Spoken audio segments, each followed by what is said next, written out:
Hello friends, John 9th editorials பார்க்கலாம். இன்றைக்கி இம்பார்ட்டண்ட்டான 2 டாப்பிக்கில் எடிட்டோரியல்ஸ் வந்திருக்கு. ஒன்று வந்து ரிசர்வேஷன் பாலிசி வச்சு கேட்டிருக்காங்க. இன்னொன்று வந்து பார்த்திங்கன்னா ஆதார் பில் வச்சு எடிட்டோரியல் வந்திருக்கு. ரெண்டுமே நமக்கு ரொம்ப இம்பார்ட்டன்ட். ஸோ எலெக்ஷன்ஸ் இப்போ வரப்போகிறதுனால ஸோ மேலே இருக்கக்கூடிய அந்த அப்பர் கேஸ்ட் பீப்புளை வந்து அட்ராக்ட் பண்ணுறதுக்காக இப்போ இருக்கக்கூடிய ப்ரெசன்ட் கவர்மெண்ட் வந்து ரிசர்வேஷன் பாலிசி கொண்டு வந்திருக்கு அப்படின்னு சொல்லி கிரிட்டிசைஸ் பண்ணி எழுதியிருக்காங்க. நியூஸில் இருக்க விஷயம் என்ன நமக்கு தெரிஞ்சிருக்கும்.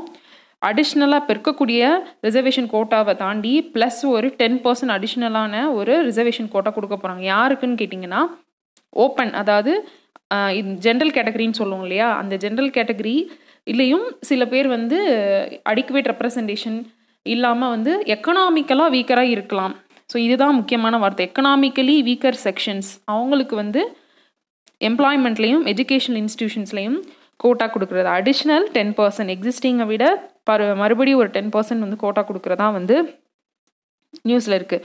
ஸோ இது எதனால் வந்து சில பேர் அக்செப்ட் பண்ணிக்கிறாங்க, நிறைய பேர் கிரிட்டிசைஸ் பண்ணுறாங்க. மெயினாக வந்து நம்மளுடைய இந்த ரிசர்வேஷன் க்ரைட்டீரியா அப்படிங்கிறது நம்மளுடைய கான்ஸ்டியூஷனில் ஆர்டிக்கல் 15(4). ஸோ ஈவன் இப்போ constitution amendment inserts economic backwardness. So இப்போ கொண்டு வந்திருக்கக்கூடிய இந்த அமெண்ட்மெண்ட் ஆனது நமக்கு வந்து பார்த்திங்கன்னா சோஷியல் அண்ட் எஜுகேஷனல் பேக்வர்ட்னஸ் அப்படிங்கிறதான் க்ரைட்டீரியா ஃபார் ரிசர்வேஷனாக இது நாள் வரைக்கும் நமக்கு இருந்துகிட்ருக்கு.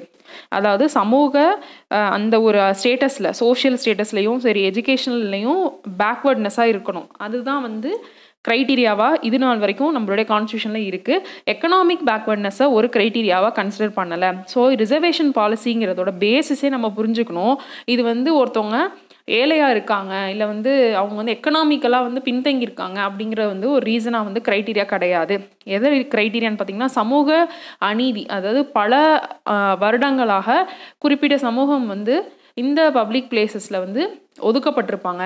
ஸோ ஒடுக்கப்பட்டிருப்பாங்க, எந்த ஒரு ரெப்ரசன்டேஷனும் இல்லாமல் இருந்திருக்கும், அவங்களுக்கு சோஷியல் ஸ்டேட்டஸ் கொடுக்கப்படாமல் இருந்திருக்கும். அந்த ஹிஸ்டாரிக்கல் ஒரு ப்ராப்ளம்காக அவங்களுக்கு இழைக்கப்பட்ட ஹிஸ்டாரிக்கலான அநீதிக்காக கொடுக்கப்பட்டதான் இந்த நம்மளுடைய ரிசர்வேஷன் பாலிசி. ஸோ அது ஒன்று நம்ம புரிஞ்சுக்கணும். ஸோ அது ஒரு கிரிட்டிசிசம். ஸோ இதனால் எக்கனாமி அப்படிங்கிறத இன்சர்ட் பண்ணாங்கன்னு வச்சுக்கோங்களேன்.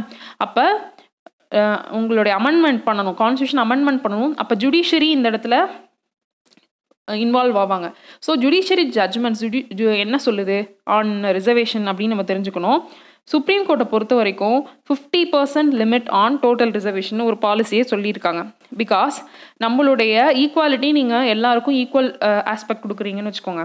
அப்போ இந்தியாவுடைய equality before law and equal protection of law அப்படின்னு நம்ம சொல்லுவோம். அப்போ என்னன்னா அந்த 50% பாதி சீட்டில் உள்ளவங்களுக்கு நீங்கள் ஓப்பனில் வைக்க போகிறீங்க.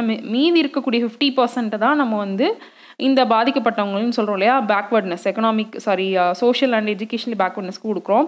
அப்போ ஃபில் பண்ணும்போது என்ன ஆகும்னா உங்களுக்கு சொசைட்டியில் கீழேருந்து ஏற்றி விடுற அந்த ஒரு படிக்கட்டாக வந்து ரிசர்வேஷன் இருக்கும். ஒரு குறிப்பிட்ட வருடங்கள் கழித்து இந்த ரிசர்வேஷனை கொஞ்சம் கொஞ்சமாக நீக்கணும் அப்படின்னு சொல்லி நம்மளுடைய கான்ஸ்டியூஷன் சொல்லியிருக்கு. இந்த 50% தாண்டி ப்ளஸ்ன்னு வரும்போது இப்போ என்ன ஆகும் அப்படின்னா அந்த ஈக்குவாலிட்டிங்கிற கான்செப்ட் பிரேக் ஆகும் அப்படின்னு சொல்கிறாங்க. ஸோ நம்ம ஜுடிஷரி பொறுத்த வரைக்கும் சுப்ரீம் கோர்ட்டோடைய அந்த 50%ங்கிற கான்செப்ட் போகும். ரெண்டாவது வந்து Indra Sawhney case, famous case. Reservation question கேட்டாலே இந்த கேஸ் வந்து ஞாபகம் வச்சுக்கணும். இவங்க என்ன சொல்லியிருப்பாங்கன்னா எக்கனாமிங்கிற க்ரைட்டீரியா வச்சு பேக்வர்ட்னஸ் டிட்டர்மின் பண்ணவே முடியாதுன்னு சொல்லிடுவாங்க. ஃபைன், இது ஒரு முக்கியமான பாயிண்ட். தேர்ட் பாயிண்ட் பாருங்கள், இன்கம் சீலிங்காக என்ன ஃபிக்ஸ் பண்ணியிருக்காங்கன்னு பார்த்தீங்கன்னா ஒரு வருஷத்துக்கு 8 லட்ச ரூபாய் சம்பாதிக்கிறவங்க அவங்க அதுக்கு கம்மியாக இருந்தால் இந்த எக்கனாமிக்கல் பேக்வர்ட்னஸ்க்கு உள்ளர வருவாங்க. அப்போ அதுக்கு பிறகு வந்து பார்த்திங்கன்னா 1 இயர் வந்து 8 lakhs பெர் இயர் சம்பாதிப்பாங்க. திடீர்னு அதுக்கப்புறமா வந்து அவங்க வந்து பின்தங்கிடலாம், எக்கனாமியில் பின்தங்கிடலாம். அகெயின் அனதர் இயர் அவங்க முன்னாடி வரலாம். ஸோ இதை ஒரு க்ரைட்டீரியா வைக்கிறது கூடாது அப்படின்னு சொல்லியும் வாதாடுறாங்க. நான் ஆல்ரெடி சொன்ன மாதிரி ஈக்குவாலிட்டிங்கிற அந்த நாம அஃபெக்ட் ஆகும். ஈக்குவாலிட்டிங்கிறது தான் நம்மளுடைய பேசிக் ஸ்ட்ரக்சர் ஆஃப் கான்ஸ்டியூஷன். அப்போ நீங்கள் கான்ஸ்டியூஷனோட பேசிக் ஸ்ட்ரக்சரை நீங்கள் வயலேட் பண்ணுறீங்க. ஸ்ட்ராங்காக ஆர்கியூ பண்ணலாம். இப்போ இந்த ரிசர்வேஷனுக்கு அகெயின்ஸ்டாக கிரிட்டிக்கலி அனலைஸ்ன்னு கேட்டாங்கனாலே நம்ம இந்த கேஸஸ் இந்திரா சாணி கேஸ், நாகராஜ் கேஸில் equality is the basic structure of constitution. இந்த ஈக்குவாலிட்டி எப்படி அஃபெக்ட் ஆகுது அப்படின்றதான் அந்த 50% நாம். ஸோ அந்த ஸ்ட்ரக்சர் ஆஃப் ஈக்குவாலிட்டி ஆஃப் ஆப்பர்ச்சுனிட்டிங்கிறதே கொலாப்ஸ் ஆகிடும் அப்படின்னு சொல்கிறாங்க. லாஸ்ட் முக்கியமான பாயிண்ட், கவர்மெண்ட் கிட்ட எந்த ஒரு ரிலேபிளான ஒரு டேட்டாவுமே கிடையாது. அதாவது ரொம்ப லோ இன்கம் குரூப்ஸ்லேருந்து வரவங்க கவர்மெண்ட் சர்வீசஸில் அண்டர் ரெப்ரசன்டடாக இருக்கிறாங்க அப்படின்றதுக்கு எந்த ஒரு டேட்டாவும் கவர்மெண்ட் கிட்ட கிடையாது. இதுதான் வந்து இந்த ஆர்டிக்கிளில் சொல்லியிருக்காங்க. சேம் பாயிண்ட்ஸ் கொஞ்சம் பொலிட்டிக்கலாக வந்து பேசியிருக்காங்க, ஸ்டாகரிங் பேக்வேர்ட்ஸ் அப்படின்னு சொல்லிட்டு. ஸோ எதுக்காக இந்த இப்போ ப்ரெசன்ட் கவர்மெண்ட் இந்த ஸ்டெப் எடுத்துகிட்டு வருது அப்படின்னா to attract the voters for எலெக்ஷனுக்காக தான். ஸோ அது இந்த பொலிட்டிக்கல் பேக்ரவுண்ட் நமக்கு தேவையில்லை. பட் இதோடைய விளைவுகள் என்ன இருக்குன்னு பாருங்கள். Appealing to upper caste through a judicially unviable proposition. இந்த வார்த்தையை பாருங்கள். அப்பர் காஸ்ட்டுக்கு அப்பீல் பண்ணுறாங்க BJP government through judicially unviable proposition. ஏன்னா கண்டிப்பாக ஜுடிஷியரிக்கு இந்த பிரச்சனை போகும்போது ரிசர்வேஷன் பற்றி என்ன முடிவெடுப்பாங்கன்னா அன்வயபிள்னு சொல்கிறாங்க. கண்டிப்பாக ஸ்ட்ரக் டவுன் பண்ணுறதுக்கு தான் நிறைய சான்ஸ் இருக்குது இந்த பர்டிகுலர் ரிசர்வேஷன் பாலிசியை பொறுத்த வரைக்கும். ஸோ அப்போ என்ன ஆகும், எய்தர் வந்து இந்த 10% ரிசர்வேஷன் ஆட் ஆகும். Reservation would have to be accommodated in the existing 50% cap. Already 50% கேப்ன்னு இருக்கு இல்லையா. இப்போ வேணால் என்ன சொல்லுவாங்கன்னா ஜுடிஷரியில் இந்த 50%க்குள்ளேயே இந்த எக்கனாமிக்கலி பேக்வர்ட்னஸையும் சேர்த்து 50%க்குள்ளே அவங்களுக்கு கொடுங்கன்னு சொல்லுவாங்க. ஒன்று அப்படி இருந்துச்சுன்னா ஆல்ரெடி ரிசர்வேஷன் கொடுத்துக்கிட்டு இருந்தவங்களுக்கு அஃபெக்ட் ஆவாங்க. அப்பையும் பிஜேபிக்கு பிரச்சனை தான். ஸோ லோயர் கேஸ்ட்டு உள்ளவங்க அவங்களுக்கு அகெயின்ஸ்டாக போகிறதுக்கு சான்ஸ் இருக்குது. இன்னொரு பக்கம் இதை ஃபுல்லாகவே இந்த ரிசர்வேஷன் பாலிசியை வந்து ஸ்ட்ரக் டவுன் பண்ணுறதுக்கும் வாய்ப்பு இருக்குது. ரெண்டு பக்கமுமே it is not good for the present government. So எதுக்காக வந்து இந்த மாதிரி ஒரு ஸ்டெப் எடுக்கிறாங்க அப்படின்னு கிரிட்டிசைஸ் பண்ணுறாங்க. அண்ட் ஃபைனலாக பாருங்கள், it is easy and lazy measure of earmarking reservation amount to policy escapism. ஏன்னா நம்ம நாட்டில் இப்போ வந்து வேலை வாய்ப்புகள் அதிகமாக கொடுக்க முடியல. அப்போ நம்ம என்ன ஒரு ரியல் சொல்யூஷன் அப்படின்னா வேலை வாய்ப்புகள் பெருக்கிறதுக்கு ஏற்ற மாதிரியான கவர்மெண்ட் பாலிசிஸ் போடணும், இண்டஸ்ட்ரியல் பாலிசி போடணும், ஸ்கில் டெவலப்மெண்ட் இந்த மாதிரி சக்ஸஸ்ஃபுல்லாக கொண்டு வரதை விட்டுட்டு இருக்கிற கவர்மெண்ட் ஜாப்ஸ்குள்ளேயே ரிசர்வேஷனை மட்டும் இன்க்ரீஸ் பண்ணி தரது வந்து கரெக்டானது கிடையாது. ஸோ அது வந்து பார்த்திங்கன்னா பாலிசி எஸ்கேபிசம் அப்படின்னு சொல்லிட்டு பேசியிருக்காங்க. ஸோ இந்த மாதிரி வந்து கிரிட்டிசைஸ் பண்ணுறாங்க. மெயினாக வந்து நல்லா ஞாபகம் நம்ம இந்த ரிசர்வேஷன் வச்சு கொஷின் கேட்டாலே நம்மளுடைய ஆர்டிக்கல் என்ன அப்படின்னு கரஸ்பாண்டிங் ஆர்டிக்கல் என்ன நமக்கு தெரிஞ்சிருக்கணும். அந்த ஆர்டிக்கலில் வந்து only it speaks about the existing social and educational backwardness தான் பேசியிருக்கு. அண்ட் 15/4 இதில் வந்து பார்த்திங்கன்னா எக்கனாமிக்கல் பேக்வர்ட்னஸ் ஒரு க்ரைட்டீரியா கிடையாது, இது தெரிஞ்சிருக்கும். அதுக்கு பிறகு வந்து ஜுடிஷரியோட ஸ்டாண்ட். ஸோ ஜுடிஷரி 50% கேப் வச்சிருக்கு ரிசர்வேஷனில். அண்ட் ஆல்சோ எக்கனாமிக் எக்கனாமிங்கிறதையே பேக்வர்ட்னஸாக வந்து கன்சிடர் பண்ண முடியாது அப்படின்னு சொல்லி பேசியிருக்காங்க இந்திரா சாணி கேஸ். இது ரெண்டும் முக்கியமான பாயிண்ட். இது இல்லாமல் வந்து ஜென்ரல் நம்ம ட்ரெண்டு நம்ம டேட்டா வந்து எதுவும் இல்லை அப்படின்னு சொன்னோம் இல்லையா, இந்த ஒரு பாயிண்ட். அண்ட் இந்த சீலிங் வந்து லிமிட்லாம் வந்து it is difficult to fix. So இதெல்லாம் தான் இந்த பாயிண்ட்ஸ். இது கண்டிப்பாக கண்டினியூ ஆகும், அதை பார்க்கலாம். So next article renewed attack on privacy. So இதுவும் பார்த்தீங்கன்னா செக்யூரிட்டின்ற டாபிக் இருக்கும் ஜிஎஸ்டியில். அதில் பர்டிகுலராக டேட்டா செக்யூரிட்டி இல்லை சைபர் செக்யூரிட்டி இல்லைனா ரைட் டு ப்ரைவசி ஜிஎஸ்டியில் இந்த மாதிரி இதில் வந்து ஆதார் வச்சு நமக்கு கொஷின் கேட்கலாம். Critically analyse the Aadhaar and other laws amendment bill 2018. Already Aadhaar bill அதாவது ஆதார் ஆக்டாக மாறினப்ப நிறைய கிரிட்டிசிசம் இருந்துச்சு. ஸோ நம்மளுடைய பயோமெட்ரிக் டேட்டாவை வச்சுருக்கக்கூடிய அந்த ஆதாருங்கிற ஒரு அமைப்பில் வந்து சப்போஸ் இந்த டேட்டா லீக் ஆனால் சிட்டிசன்ஸ் வந்து அஃபெக்ட் ஆவாங்க அப்படின்னு சொல்லி கிரிட்டிசிசம் இருந்துச்சு. ஸோ இப்போ வந்து திருப்பி வந்து என்ன பண்ணுறாங்கன்னு பார்த்தீங்கன்னா Aadhaar and other laws amendment bill 2018 கொண்டு வராங்க. ஸோ இதோடைய கிரிட்டிசிசம்ஸ் பற்றி பேசியிருக்காங்க. ஸோ ஃபஸ்ட்டு வந்து இந்த பில்லு என்னென்ன சொல்கிறாங்க அப்படின்றத பார்த்துடலாம், ப்ரொவிஷன்ஸ் என்னென்னு பார்த்துடலாம். ஃபஸ்ட் வந்து பார்த்திங்கன்னா ஒரிஜினலான ஆதார் ஆக்டில் செக்ஷன் 57 இருந்தது. அந்த 57 என்னென்னா நல்லா கவனிக்கணும், it allowed both the state and private entities to use the programme to establish and individuals identity. ஆதாருங்கிறதே பார்த்திங்கன்னா ஐடென்டி கார்டு மாதிரி யூஸ் பண்ணிக்கலாம். ஸோ அதுக்கப்புறம் கவர்மெண்ட் சர்வீசஸை ஆக்சஸ் பண்ணுறதுக்கு ஒரு ஆத்தென்டிகேஷன் டூலாக வந்து ஆதார் யூஸ் ஆகுது. ஸோ கவர்மெண்ட் தான் இந்த டேட்டா வச்சுருக்கு, ரைட்டா? அப்போ ஆதாருங்கிற ஒரு ஐடி ப்ரூஃப் நம்ம வச்சுருக்கோம். இப்போ ஏதாவது ஒரு கவர்மெண்ட் சர்வீஸ் நமக்கு வேணும், ஃபார் எக்ஸாம்பிள் வந்து பிடிஎஸ் ஸ்கீமுக்கு நம்ம போகிறோன்னா நம்மளுடைய ஐடியை நம்ம கொடுக்குறோம், இல்லைன்னா நம்மளுடைய ஃபிங்கர் பிரிண்ட் வைக்கும்போது உள்ளர போய் என்ன ஆகும், பேக்கெண்டில் ஒரு டேட்டா ஸ்டோர் ஆகிருக்கும், ஆதார் ஸ்டோர் ஆகிருக்கும். அங்கே போய் செக் பண்ணுவோம், மேட்ச் பண்ணிவிட்டு இந்த இது மேட்ச் ஆனிச்சு அப்படின்னா ஆத்தென்டிகேஷன் கொடுக்கப்படும். ஸோ இதன் மூலமாக அங்கே இருக்கக்கூடிய கவர்மெண்ட் சர்வீசஸ் நம்ம ஆக்சஸ் பண்ணுறோம். ஸோ இதில் ஃபுல் அண்ட் ஃபுல் பார்த்தீங்கன்னா இது வந்து சென்சிட்டிவான பயோமெட்ரிக் டேட்டாவை கவர்மெண்ட் வந்து வச்சுருக்கு, ஃபைன். பட் ஒரிஜினலான அந்த ஆதார் ஆக்டில் இந்த சர்வீசஸ்ன்னு சொன்னோம் இல்லையா, இது கவர்மெண்ட் சர்வீசஸ் மட்டும் இல்லாமல் ப்ரைவேட் செக்டாரும் இந்த ஆதாரை வந்து ஒரு ஆத்தென்டிகேஷன் டூலாக யூஸ் பண்ணிக்கலாம் அப்படின்னு சொல்லி ப்ரொவிஷன் இருந்தது. ஸோ இந்த இடத்துல எப்படி வந்து ப்ரைவேட் செக்டார் யூஸ் பண்ணிக்குவாங்கன்னு பார்த்தீங்கன்னா, ஃபார் எக்ஸாம்பிள் இப்போ வந்து ரிலையன்ஸ் ஜியோன்னு வச்சுக்கலாம். அப்போ அவங்க வந்து ஏதோ ஒரு ஐடி ப்ரூஃப் கேட்குறாங்க. அப்போ ஆதாரும் நீங்கள் கொடுக்கலான்னு சொல்லும்போது ஆட்டோமேட்டிக்காக நம்ம ஈஸியாக ஆதார் கொடுப்போம். அப்போ இவங்க வந்து அந்த நம்மளுடைய அந்த பயோமெட்ரிக் இன்ஃபர்மேஷனை எடுத்துகிட்டு போய் ஆதாரோடைய டேட்டா பேஸில் அவங்க அதாவது அந்த டேட்டா பேஸை வந்து இவங்க ஆக்சஸ் பண்ண முடியாது, இதை வந்து கன்வே பண்ணிவிடுவாங்க. ஸோ கவர்மெண்ட்டுடைய அந்த வயா ரூட் வந்து கவர்மெண்ட் வழியாக போய் உங்களுக்கு என்ன ஆகும்னு பார்த்தீங்கன்னா, அந்த ஆதார் இன்ஃபர்மேஷனை செக் பண்ணிவிட்டு அகெயின் வந்து எஸ் ஈக்குவலண்ட் அப்படின்னு சொல்லும்போது நமக்கு அங்கே ப்ரைவேட் செக்டாருடைய சர்வீஸும் நமக்கு கிடைக்குது. அப்போ இந்த இடத்துல ப்ரைவேட் என்டிட்டிஸும் இப்போ இண்டிவிஜுவலோட ஐடென்டிட்டியை எஸ்டாப்ளிஷ் பண்ணுறதுக்கு இது யூஸ் பண்ணிக்கலாம். பட் ஒருவேளை வந்து இப்போ நம்ம கொடுக்குற அந்த பயோமெட்ரிக் டேட்டாவை இவங்க ஸ்டோர் பண்ணிக்கிட்டாங்க, இல்லை ஆதாரை நம்ம வந்து கொடுக்குறோம், அப்போ அதை ஸ்கேன் பண்ணி இவங்க ஸ்டோர் பண்ணிக்கிறாங்கன்னா என்ன ஆகும்? ஸோ நம்மளோட இன்ஃபர்மேஷன் வந்து ஒரு தேர்ட் ஹேண்ட் கிட்ட நம்ம போகும். நம்மளோட இரும்புத்திரை படத்தில் வர மாதிரி தான், நம்ம எங்கே நம்மளுடைய டேட்டாவை எந்த இடத்துல நம்ம கொடுத்தாலும், ஈவன் இன் ஷாப், ஜெராக்ஸ் போடுற இடம், எங்கே கொடுத்தாலும் அதை வந்து நம்மளுக்கு ஸ்டோர் ஆகுது. அப்போ நம்ம விருப்பப்பட்டே கொடுத்தா கூட, ஒரு ஐடென்டிஃபிகேஷன் டூலாகவே விருப்பப்பட்டு கொடுத்தா கூட அந்த டேட்டாவை ஒருவேளை வந்து நமக்கு தெரியாமலே அவங்க சேகரிக்கிறதுக்கும் அதை நம்ம மிஸ்யூஸ் பண்ணுறதுக்கும் வாய்ப்பு இருக்கு இல்லையா? ஸோ இதனால் கோர்ட் என்ன சொல்லிடுச்சு அப்படின்னா, இந்த ப்ரைவேட் என்டிட்டிஸ் யூஸ் பண்ணக்கூடாது அப்படின்னு சொல்லிட்டாங்க. ஸோ செக்ஷன் 57 தூக்க சொல்லிட்டாங்க. இது ஒரு விஷயம். இப்போ அகெயின் வந்து இந்த அமெண்ட்மெண்ட்டில் the law once again allow private corporations, இதுதான் முக்கியம், including banks, telecom operators to use Aadhaar as a means to authenticate identity. So ஆதாரை வந்து அகெயின் வந்து private and telecom operators use பண்ணுறதுக்கு அலோவ் பண்ணுறாங்க. இது ஒரு பிரச்சனை, இப்போ இருக்கக்கூடிய நியூ பில்லில் இருக்கக்கூடிய ப்ராப்ளம். செகண்ட் வேறு என்ன சொல்கிறாங்க, அதர் லாஸ் அமெண்ட்மெண்ட் பில் தானே மென்ஷன் பண்ணியிருக்காங்க. So Indian telegraph act 1885 amend பண்ணுறாங்க. PMLA prevention of money laundering act 2002 amend பண்ணுறாங்க.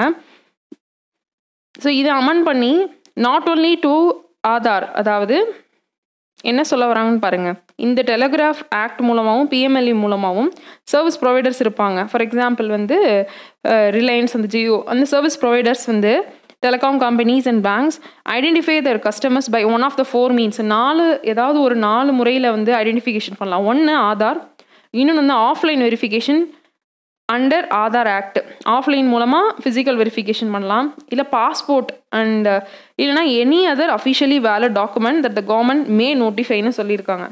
இப்போ நார்மலாக எல்லா மக்கள்கிட்டையும் இருக்கக்கூடிய ஈஸியான ஒரு டூலாக வந்து ஆதார் வந்து இருக்குது, ஆதார் கார்டு இருக்குது. பாஸ்போர்ட் வந்து நிறைய பேர்கிட்ட இருக்குன்னு சொல்ல முடியாது, ரூரலில் உள்ளவங்கள்ட்டலாம்.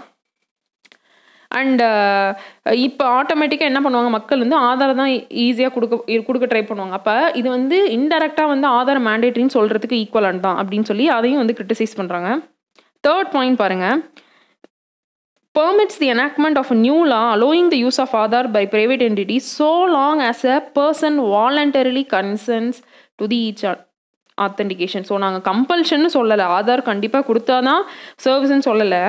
ஆனால் வாலண்டியராக அவங்க வந்து நான் ஆதார் தரேன் அப்படின்னு சொல்லி போகும்போது அதை வந்து சர்வீஸ் ப்ரொவைடர் வந்து யூஸ் பண்ணிக்கிறது, அதாவது ப்ரைவேட் சர்வீஸ் ப்ரொவைடரை யூஸ் பண்ணிக்கிறது தப்பு இல்லை அப்படின்னு சொல்கிறாங்க. ஸோ இது வந்து எப்படி இருக்குது அப்படின்னா, உங்களுக்கு 2-3 வழி இருக்குது, அதில் நீங்கள் எது வேணால் யூஸ் பண்ணிக்கலாம். இப்போ ஆப்வியஸாக நம்ம வந்து ஆதார் ரூட்டை தான் யூஸ் பண்ண போகிறோம். ஸோ அதனால் வந்து தெரிஞ்சே வந்து ஆதாரை வந்து மேண்டேட்ரி ஆக்கிரமத்துக்கு சமம். அது ஒரு பாயிண்ட்டு. 5th ஒரு முக்கியமான பாயிண்ட், செக்யூரிட்டி ஆங்கிளில் பாருங்கள். கன்சர்ன்ஸ், ஒரிஜினல் ஆதாரில் ஒரு செக்ஷன் 33(2) இருந்துச்சு. அதில் என்ன மீன் பண்ணியிருந்தாங்கன்னா, 2 கண்டிஷன்ஸ் இருக்கும். செக்யூர்டு இன்ஃபர்மேஷன், ஆதார் இன்ஃபர்மேஷனை யாருமே லீக் பண்ணக்கூடாது.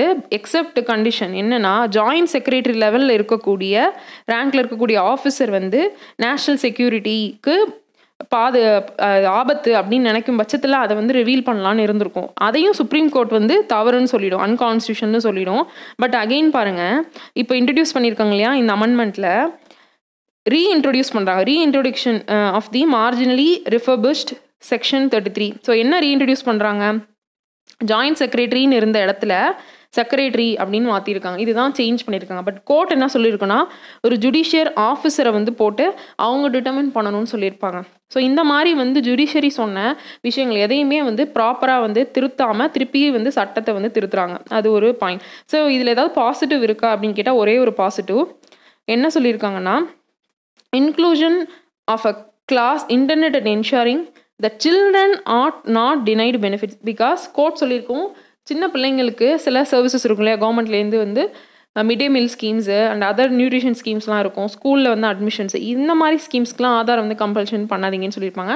ஸோ இதை வந்து அக்செப்ட் பண்ணிக்கிட்டு அதை வந்து மாடிஃபை பண்ணியிருக்காங்க. ஸோ ஒரே ஒரு ப்ளஸ் தான், மீதி எல்லாமே வந்து நெகட்டிவ்ஸ் தான். என்னென்ன நெகட்டிவ்ஸ் இந்த ஆதாரில் பார்த்தீங்கன்னா நம்ம ஞாபகம் வச்சுக்கணும். ஃபர்ஸ்ட் வந்து அந்த ப்ரைவேட் என்டிட்டிஸை வந்து அலோவ் பண்ணுறாங்க.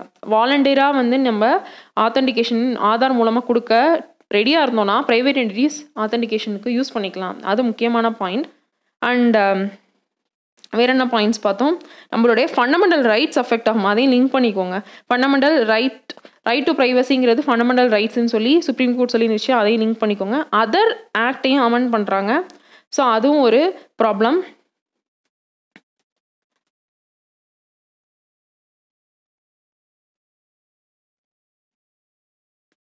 அண்ட் லாஸ்ட்டாக வந்து இந்த ஜாயிண்ட் செக்ரட்டரி அப்படிங்கிற ஒரு இதை வந்து வேர்டை வந்து செக்ரட்டரி அப்படின்னு சேஞ்ச் பண்ணியிருப்பாங்க. ஸோ இதுதான் ஆதாரில் இருக்கக்கூடிய ப்ராப்ளம்ஸ். ஸோ இம்பார்ட்டண்டான ஆர்டிக்கல். Reinstated conditionally. ஸோ இது வந்து இந்த சிபிஐ கிரைசிஸ். ஸோ நம்ம நிறைய தடவை டிஸ்கஸ் பண்ணியிருப்போம் இல்லையா, சிபிஐயில் இருக்கிற 2 முக்கிய தலைவர்களுக்கு நடுவில் பிரச்சனை வந்திருக்கும். இதில் அலோக் வர்மா அவர் டைரக்டர் ஆஃப் சிபிஐ இருந்திருப்பார். And another person special director Rakesh Asthana. ஒருத்தர் மாற்றி ஒருத்தர் வந்து பழி சொல்லிக்கிட்டாங்க. ஸோ இப்போ கவர்மெண்ட் வந்து என்ன பண்ணுச்சு அப்படின்னா, அவரை வந்து அலோக் வர்மாவை அந்த பதவியை விட்டு ரிமூவ் பண்ண ட்ரை பண்ணுறாங்க. அப்போ சுப்ரீம் கோர்ட் என்ன சொல்லியிருக்கோம் அப்படின்னா, இல்லை அது வந்து தவறு, அவர் கண்டினியூ பண்ணுறாரு, Alok Verma will continue as the director of CBI. நீங்கள் ஏதாவது மாற்றுறதுக்கு நீங்கள் ட்ரை பண்ணுறீங்கன்னா அது வந்து ப்ராப்பரான ஒரு லீகல் மெக்கானிசமில் பண்ணியிருக்கணும். என்ன லீகல் மெக்கானிசம் வந்து ஹை பவர் செலெக்ஷன் கமிட்டி. இந்த செலெக்ஷன் கமிட்டி மட்டும்தான் அங்கே இருக்கக்கூடிய ஹெட்டை வந்து மாற்றுறதுக்கு அவங்க மட்டும்தான் தகுதி. இது வந்து அமௌண்ட் ட்ரான்ஸ்ஃபர் அந்த மாதிரி பண்ணணும் அப்படின்னாலும் இந்த பிரைம் மினிஸ்டர் தலைமையிலான ஹை பவர்ட் செலெக்ஷன் கமிட்டி தான் வந்து முடிவு எடுக்கணும்னு சொல்லியிருப்பாங்க. ஸோ எந்த ஒரு வெளியிலேருந்து இன்டர்ஃபரன்ஸ்லேருந்து அவரை இன்சுலேட் பண்ணி வைக்கிறதுங்கிறது தான் முக்கியமான பிரின்சிபல். பிகாஸ் சிபிஐங்கிறது வந்து நாடு ஃபுல்லாக அந்த ஒரு ஏஜென்சி மேலே வந்து ஒரு தனி நம்பிக்கை இருக்குது. அதை ட்ரஸ்ட்டை வந்து நம்ம காப்பாற்றணும் அப்படின்னு சொல்லி சுப்ரீம் கோர்ட் சொல்லுது. இதில் ஃபர்ஸ்ட் வந்து என்ன சொல்லியிருக்காங்கன்னு பார்த்தீங்கன்னா, அகெயின் வந்து அந்த அலோக் வர்மாவை நான் சொன்ன மாதிரி கண்டினியூ ஆகிறாரு டைரக்டர் ஆஃப் சிபிஐ. ஆனால் அவர் எந்த விதமான முக்கிய பாலிசி டெசிஷன்ஸும் இப்போ எடுக்கக்கூடாது. எது வரைக்கும் எடுக்கக்கூடாது அப்படின்னா, அவருக்கு மேலே ஒரு இன்கொயரி கமிட்டி போட்டிருக்காங்க. Courts interim order asking for time bound inquiry in charges against mister Varma. So அவர் மேலே ஒரு inquiry committee under chief justice Ranjan Gogoi. So அது ஒரு பாயிண்ட். அது வரைக்கும் அவர் மேலே எந்த ஒரு ஸ்டெப்ஸும் கவர்மெண்ட் எடுக்கக்கூடாது, அவரும் எந்த ஒரு பாலிசி டெசிஷன்ஸும் எடுக்கக்கூடாது. அண்ட் செகண்ட் ஒரு முக்கியமானது என்ன சொல்லியிருப்பாங்கன்னா, consequential order to the selection committee. இந்த கமிட்டி இருக்குன்னு சொன்னோம் இல்லையா, இப்போ ஹைபவர் கமிட்டி, ஒரு வாரத்துக்குள்ளே நீங்கள் அவருடைய பவர்ஸை வந்து என்னன்னு செக் பண்ணுங்கள். அதாவது இப்போ ஃபைனலாக என்ன சொல்ல வராங்கன்னா, soften the blow it had dealt the government by giving it an opportunity. அதாவது கவர்மெண்ட்டுக்கு வந்து வேற ஒரு வழியை வந்து அமைச்சு கொடுத்துருக்கு. கமிட்டி ரூட் மூலமாக இருக்க அந்த சிபிஐ டைரக்டரை மாற்றுறதுக்கு ஒரு ரூட் மாற்றி கொடுத்துருக்கு. பெருசாக வந்து அந்த ஒரு அவருடைய பதவியை காப்பாற்றலை அப்படின்னு பேசியிருக்காங்க. ஸோ அவருடைய ரூட்டை மட்டும் மாற்றி கொடுத்துருக்கு. ஸோ சிபிஐ வந்து இன்னும் கண்டினியூ ஆகும் இந்த ப்ராப்ளம். ஸோ அப்போ வந்து ஃபுல்லாக பார்த்துக்கலாம். பட் நம்ம இப்போ தெரிஞ்சுக்க வேண்டிய விஷயம், இந்த ஹைபவர்ட் கமிட்டி செலெக்ஷன் கமிட்டி முடிவு பண்ணும் அண்டர் தி பிரைம் மினிஸ்டர் என்ன முடிவு பண்ணலாம் இந்த சிபிஐ டைரக்டர் மேலே சார்ஜஸ் வந்து அவங்க பார்ப்பாங்க. ஸோ இதுக்கு ரிலேட்டடான கேஸ் பார்த்திங்கன்னா வினித் நாராயண் கேஸ். இந்த சிபிஐ இந்த மாதிரி ஏஜென்சியை வந்து எக்ஸ்டர்னல் இன்டர்ஃபரன்ஸ்லேருந்து காப்பாற்றணும்னு சொல்லி ப்ரொடெக்ட் பண்ணணும் அதில் பேசியிருப்பாங்க. இந்த ஆர்டிக்கல் தேவையில்லை, political article. Last one, regaining respect science and technology topic. So வருடம் வந்து இந்தியன் சயின்ஸ் காங்கிரஸ் வந்து நடக்கும்.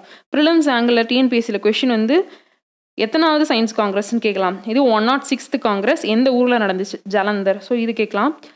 இது வந்து இங்கே வந்து என்ன கிரிட்டிசைஸ் பண்ணியிருக்காங்கன்னா, 2015லேருந்தே வந்து இந்த சயின்ஸ் காங்கிரஸ் வந்து கிராஜுவலாக வந்து அதுக்குரிய மதிப்பு குறைஞ்சிட்டே வருது அப்படின்னு பேசியிருக்காங்க. எதனாலன்னு பார்த்தீங்கன்னா சூடோ சயின்ஸ் அப்படின்னு சொல்கிறாங்க. சூடோ சயின்ஸ்னால் அறிவார்ந்து அந்த சயின்டிஃபிக் அச்சீவ்மெண்ட்ஸை பேசாமல் எந்த ஒரு எவிடன்ஸுமே இல்லாமல் சரியான தகவல்கள் இல்லாமல் ஃபேக்கான தகவல்களை தரது. இதில் நிறைய பேசின லீடர்ஸ் இந்த மாதிரி பொலிட்டிக்கலாக இனாக்ரேஷனுக்கு வரக்கூடிய லீடர்ஸ்லாம் பார்த்திங்கன்னா இந்த மாதிரி சூடோ சயின்ஸ் தவறான தகவல்களை கொடுக்குறாங்க. அதனால் இந்த ஒரு மதிப்பு இழந்துக்கிட்டே போகுது. வேர்ல்டு லெவலில் இதுக்கான ரெகக்னிஷன் கம்மியாகுது. ஸோ அதை ரெக்கவர் பண்ணணும்.